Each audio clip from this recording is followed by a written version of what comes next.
In our last episode of Gaya Bodhgaya series, we explored the Vishnupath temple where the sacred footprint of Lord Vishnu is enshrined, believed to mark the spot where he subdued the demon Gayasur.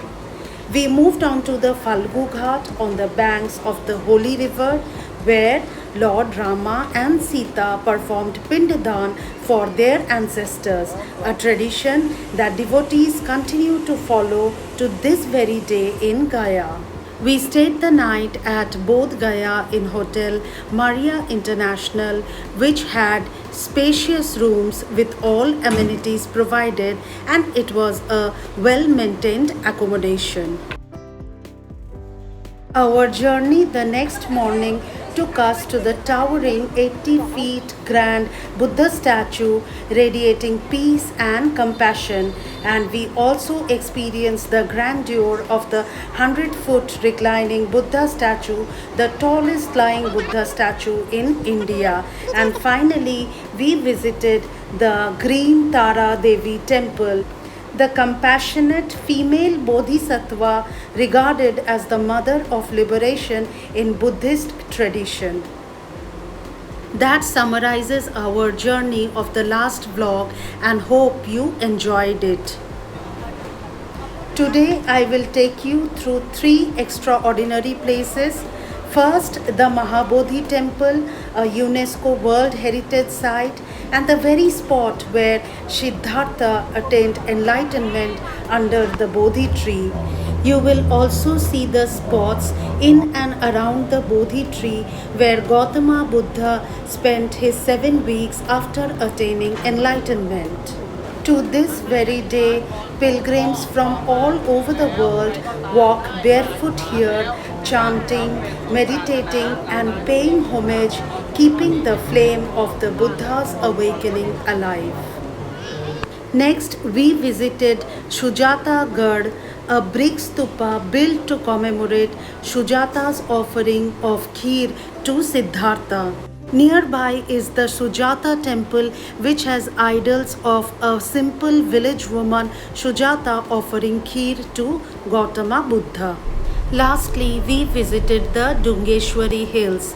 This hilltop temple houses the idols of Dunga Shri Mata, and look at the beautiful view of the Bodh Gaya city from this hill.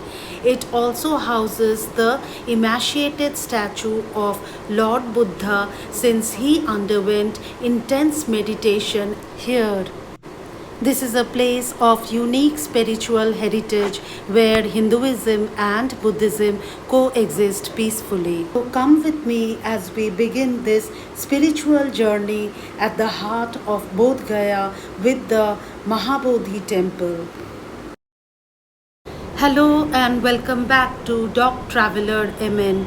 Today is 23rd of December 2024 and it's morning 10:30 a.m. and we are heading towards UNESCO World Heritage Site Mahabodhi Mahavihara Temple, the most revered pilgrimage site for Buddhists worldwide.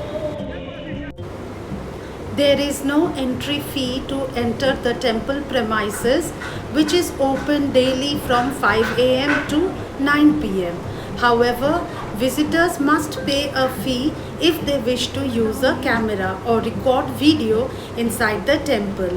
We paid ₹100 to use our GoPro camera. Before entering, you must deposit personal belongings like mobile phones, bags, and footwear at designated points.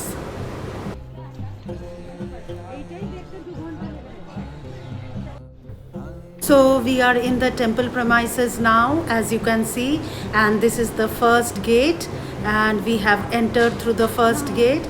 It's a walk of 100-150 meters from here.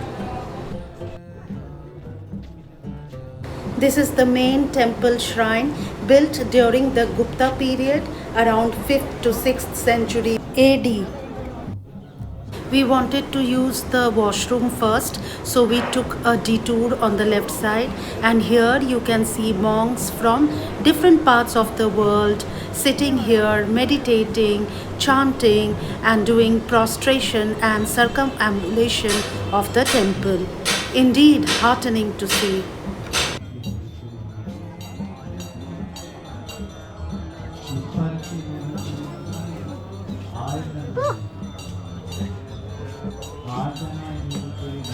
Washroom was neat and clean.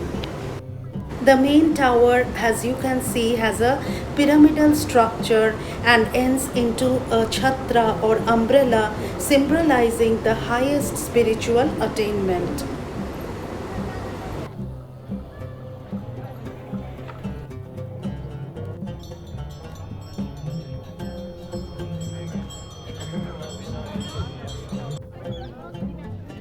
You need to take these flight of stairs and then walk through a pathway to reach the main temple shrine. Ajapala Nigrodha tree, that is a banyan tree which once existed at this place, is now designated by the pillar standing here in its place. Gautama Buddha meditated in his 5th week here after getting enlightenment. It is said that while meditating at the banyan tree, the Buddha met a Brahmin who questioned him on what defines a true Brahmin.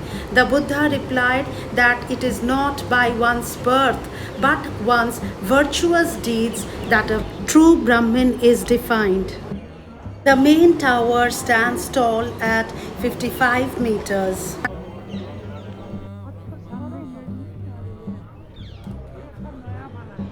Do you see these ancient stone railings and pillars? While Emperor Ashok first marked this place sacred in the 3rd century BCE, most of the railings and pillars that we see today belong to the Shunga period, that is 2nd century BC, making them over 2000 years old. They stand here as silent witnesses to centuries of devotion. Along the path are countless small stupas and idols, offerings left by pilgrims from across Asia through the centuries, each one a silent witness to their devotion. Here in the sanctum sanctorum of the temple, you can see the golden Buddha in Bhumi Sparsha posture, that is his exact position at the time of enlightenment. The main shrine is built almost entirely of brick, faced with stucco and stone carvings. This temple is one of the oldest surviving brick temples in India. The walls of the temple are decorated with niches holding Buddha images and intricate carvings of lotus and also geometric motifs. Buddha is seen in different postures. Behind the temple stands the sacred Bodhi tree, the direct descendant of the tree under which Siddhartha attained enlightenment over 2500 years ago. The present tree is said to have been grown from a sapling that was brought from Sri Lanka, which again descended from the original tree that Emperor Ashok's daughter Shanghamitra carried to Sri Lanka and planted there. The tree rises to nearly a height of 80 feet. Its broad canopy spreading shade over pilgrims who sit here in meditation, chanting, or quietly reflecting. The roots twist around the Vajrasana or the diamond throne, the very seat where Buddha meditated. This is the Vajrasana or the diamond throne, which was constructed by Emperor Ashok in the 3rd century BC to mark the exact site where Buddha attained enlightenment. Now we will see the Chakraman Sthal, the place where Buddha spent his 3rd week walking up and down in deep meditation. The path is marked today by a line of lotus flowers carved in stone, symbolizing the places where his feet touch the ground. Pilgrims offer flowers and circumambulate this path in silent reverence.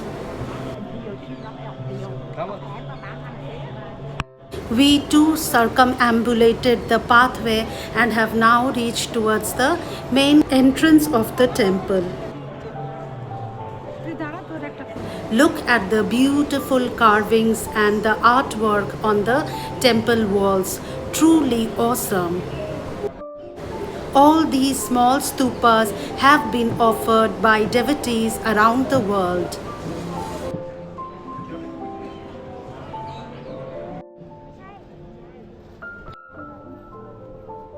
Here you can see devotees who are residing in their tents within the Mahabodhi Temple complex. They have immersed themselves in meditation and chanting within the temple premises.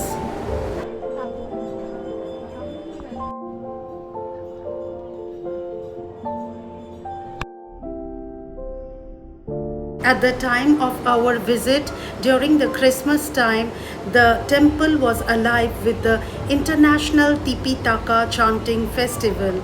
Here, Buddhists from countries like Thailand, Myanmar, Sri Lanka and others gather within the temple premises to chant the sacred Buddhist scriptures. The chanting takes place from morning till evening, filling the air with deep rhythmic resonance. Now we have arrived at Muchalinda Sarovar, the place where Gautama Buddha spent his 6th week after enlightenment. In his 6th week after his enlightenment, Buddha was meditating beside this lake. Suddenly, heavy rains poured, flooding the area.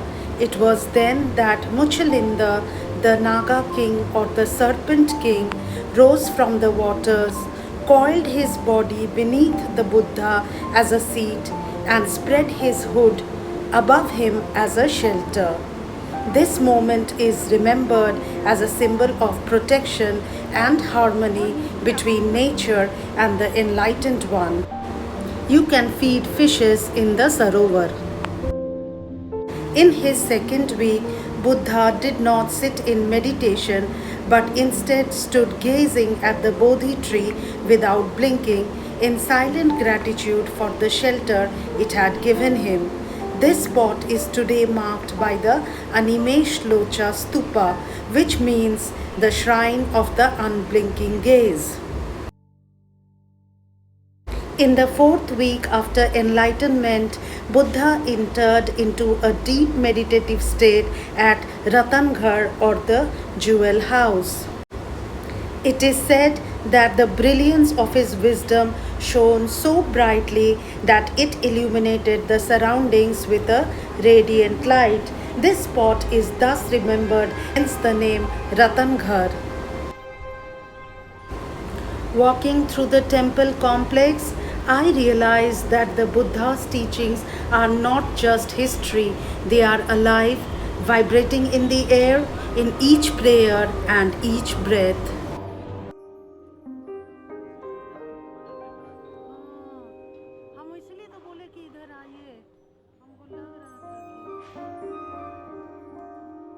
Standing under the Bodhi tree, I felt a calm so profound that it's hard to put it into words.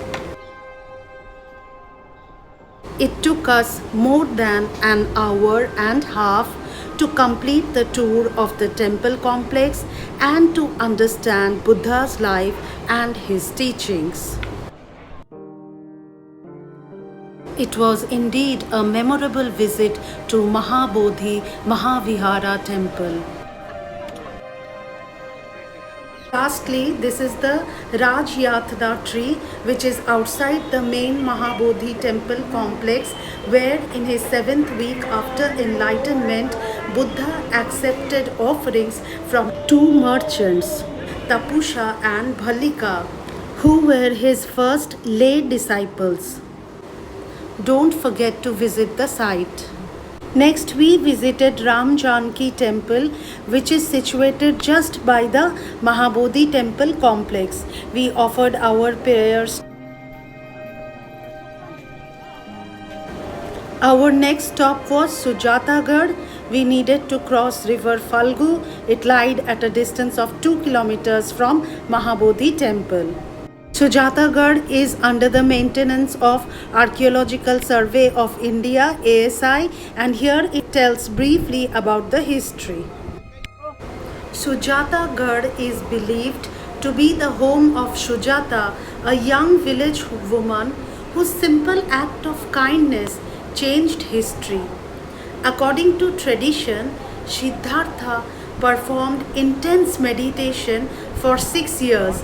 He fasted himself unto death almost, reducing him to a bag of skeletons. It was Sujata, a simple village woman, who offered him a bowl of kheer, rice cooked in milk, restoring his strength. This compassionate gesture convinced him that the path to enlightenment lay not in extreme self denial but in balance, and that gave rise to the concept of the middle path in Buddhism. The stupa is primarily made of bricks.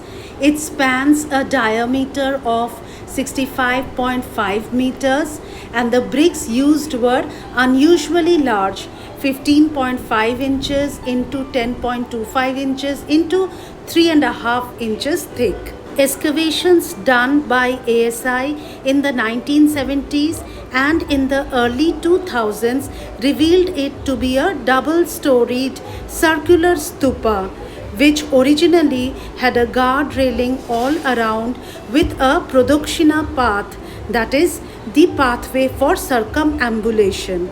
Originally, the stupa was built in 2nd century BC, but later renovated by King Devapala of Pala dynasty in 8th to 9th century AD. At the time of our visit here, there were a lot of tourists from foreign nations who had come to visit this place to pay their homage to Sujata. All credit to ASI for maintaining it beautifully. We are now heading towards Sujata Temple, which lies at a distance of about 1 kilometer from Sujata Stupa. We are at Sujata Temple now, which is in a village called Bakraur. We are in the temple premises now, and this is the exact place where Sujata offered kheer to Gautama. The place we visited earlier, that is Sujata Garh, that is supposed to be the place where Sujata used to reside. It was her home.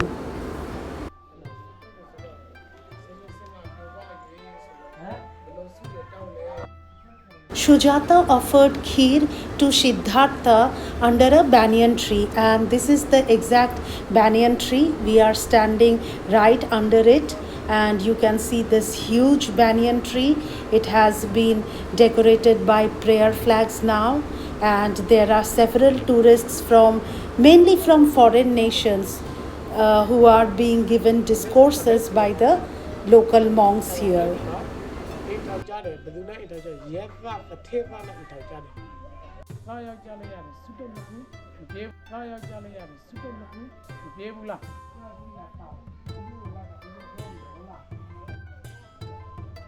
This is the landscape of the Bakraur village, and you see the temple is situated right in the midst of an agricultural field. So here the idol of Sujata seen offering kheer to Siddhartha. Another pair of idols of Siddhartha and Sujata depicting the noble act of generosity. So inside the temple you have several such idols depicting this act of offering kheer to Siddhartha. The visit to this temple was indeed beautiful. We are now heading towards the final destination of today's journey, Dungeshwari Caves. This is the Niranjana river or Falgu river, which we are crossing now. That's the hill in the distance. You can see it's about 400 feet high. We will have to trek to the hilltop. This is the parking area. We have parked our car. Ropeway construction in full progress, as you can see. There was a small stall here. We had a late lunch with bread toast, omelette and tea. A huge parking lot under development, as you see. The hills are famous for the caves. Now we will have to trek this hill, which lies at a height of 400 feet above sea level, which I already told you earlier. And this is the way to the caves. So the caves is named after Dungeshwari Mata, the goddess of Shakti, and it is also associated with Buddhism, which I will tell you in a short while. These hills lie at a distance of 12 kilometers from Bodhgaya and about 9 kilometers from Sujata Temple, from where we arrived here. The trek is quite uphill, as you can see, and this is the view of the outskirts of Bodhgaya city from here. You can see Buddhist monks trekking the route as well with us. Stairs have been built along this part of the trek, making it easier to climb. We have almost arrived at the caves, and you will see lot of shops selling puja samagri here. And this is the beautiful view of the Bodh Gaya outskirts of the city from here. Dungeshwari Caves, also known as Bodhi Caves, is dedicated to Mata Dungeshwari, who is the goddess of Shakti and has been worshipped here since time immemorial. Local villagers consider her as the protector of this land and the village. In 6th century BC, Prince Siddhartha came to these caves and spent nearly 6 years in deep meditation and severe austerity. He practiced extreme penance that his body grew skeletal. It was reduced to a bag of bones, as you can see. So here has been installed the fasting Buddha statue, which reminds pilgrims of his struggle. So this is one of the caves where you see the skeletal statue of Buddha, that is the emaciated statue, golden Buddha statue, and also side by side is the idols of Dungeshwari Mata. She is considered to have protected Siddhartha during his time of penance here in the caves. This is another cave where you see a fully nourished statue of Gautama Buddha. This is after he realized that extreme penance and self-denial was not the way to enlightenment, and accepted a bowl of kheer from Sujata, who used to live nearby and where we visited earlier. These are limestone caves, as you can see. Centuries of natural weathering led to the formation of hollows and fissures, which ultimately led to the formation of shallow cave shelters, later used as places of worship and meditation.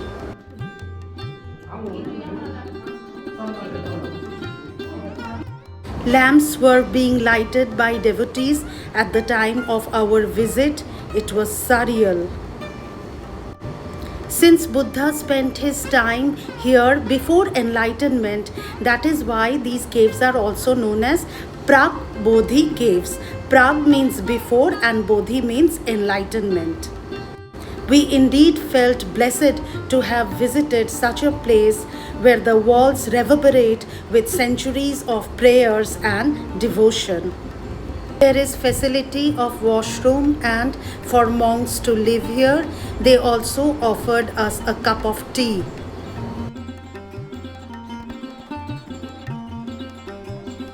The uphill trek was 30 minutes, but the downhill was hardly 15 minutes. You can also hire motorbikes to reach the caves.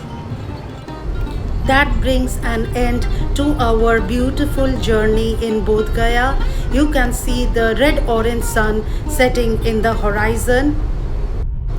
It was indeed enlightening to visit the Mahabodhi Temple, Sujata Garh, and then at the end Dungeshwari Caves, which gives us an insight about the lives of Buddha, his teachings, his practices.